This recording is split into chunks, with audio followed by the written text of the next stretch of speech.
Creating the country called Canada was a great achievement. Many cartoonists of the era personified the difficulties faced by the new country in the characters Miss Canada and Johnny Canuck or Young Canada. Among the challenges were uniting in one nation people from many different worlds and traditions, linking a huge and virtually unsettled landmass, and affirming Canada's sovereignty in the face of an already powerful neighbour to the south.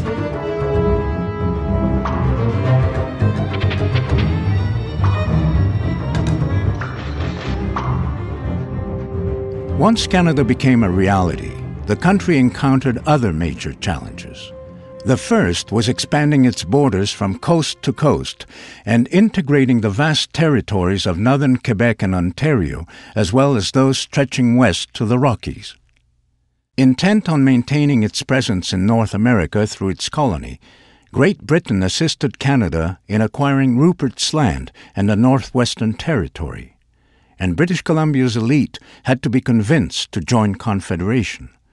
By promising to build a transcontinental railway, government officials, led by John A. Macdonald, overcame the reluctance of both Westerners and Easterners who feared being swallowed up by Canada.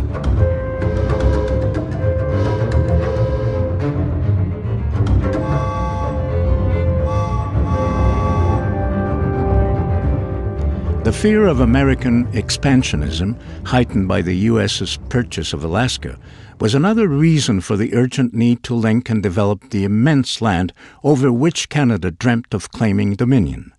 Yet, another was the need for business to get access to raw materials and establish national markets where Canadian products could circulate and find buyers.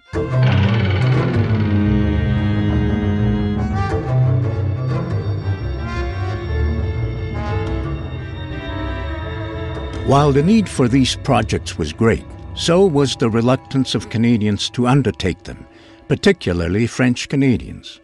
Confederation had created two levels of government, federal and provincial. Quebec therefore had institutions to deal with local issues based on its customs and traditions, but French Canadians feared losing their influence in the big, new country where Anglophones were the majority. For their part, the maritime provinces, which were dependent on international trade and fishing, remained unconvinced that federal government policies intended to boost manufacturing and settle the West would help them.